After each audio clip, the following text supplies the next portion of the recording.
We have something really important to tell you. Listen. As parents and teachers and pupils of the school, our mission is to make this school, Steiner Academy Exeter, succeed.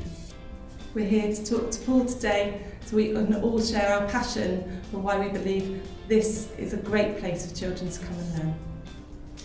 And you know what? The passion our children have for learning are going to make them make the world a better place.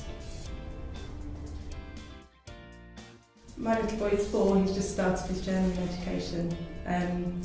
I am also a trained primary school teacher and a forest school teacher, and during my journey in education I have seen lots of examples of children who are not quite emotionally ready to start that journey in formal learning. There are many reasons why I came here, my children came here, but the main one is I wanted them to have passion for learning.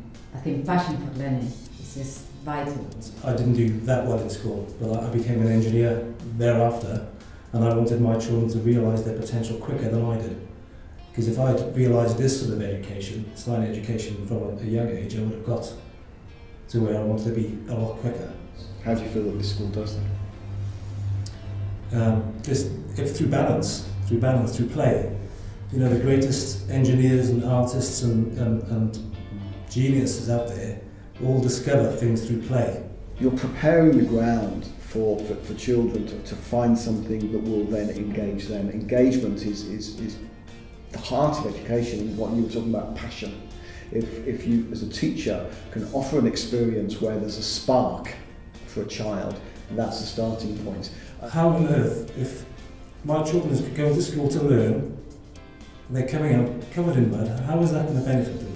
So one of my fellow head teachers here in Exeter last week was really praising the fact that our kids are covered in mud, because just in terms of resilience and immunity. It's great the thing about playing outside and resilience. My daughter says she loves the rain because in kindergarten she was outside. So no matter the weather, as you said, Yes. no matter the weather, they are going to be out there enjoying, no matter what life throws at them. Mm-hmm. And I think that's invaluable. Yeah. One of the things I wanted to talk about is how the Steiner Waldorf education promotes that emotional, physical and mental well-being to prepare our children for the future world. The way that Steiner Waldorf education is incredibly effective with that is because it's not a patchwork of techniques in terms of dealing with nature deficit disorder by going out for a walk.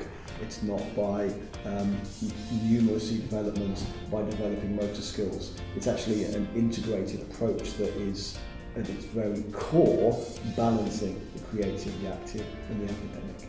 On the flip side, what do you see positively coming out of that? How do the children present? More confidence. Right. Absolutely. I mean, sometimes Steiner Waldorf students, if they've gone to a Steiner Waldorf school up until the age of 16, they then hit A levels at sixth form colleges, and their teachers complain that we've spoiled them because they think too much. And it's only when they then get to upper parts of university, it's because they're confident, they're creative, and they ask questions.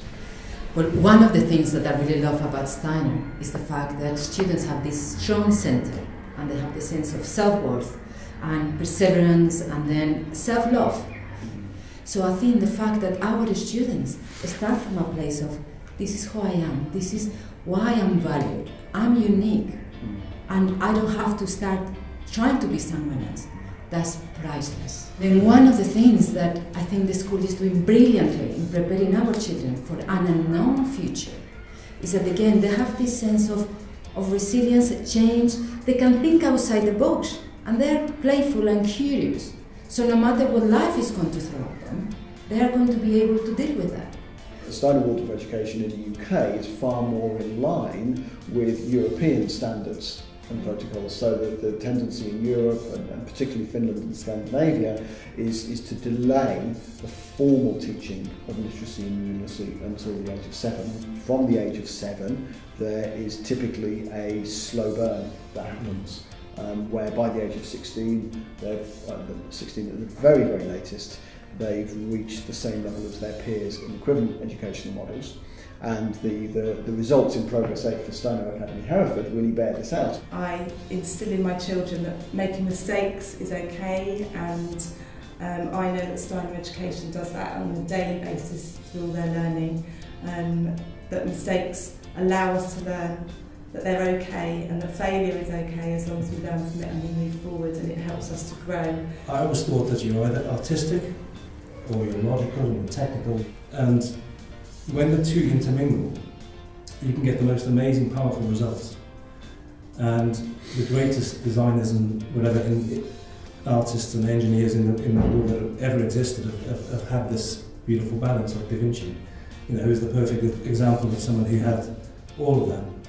And I think, I'm not saying that Steiner's going to produce Da Vinci's, but why couldn't it? You know, why not?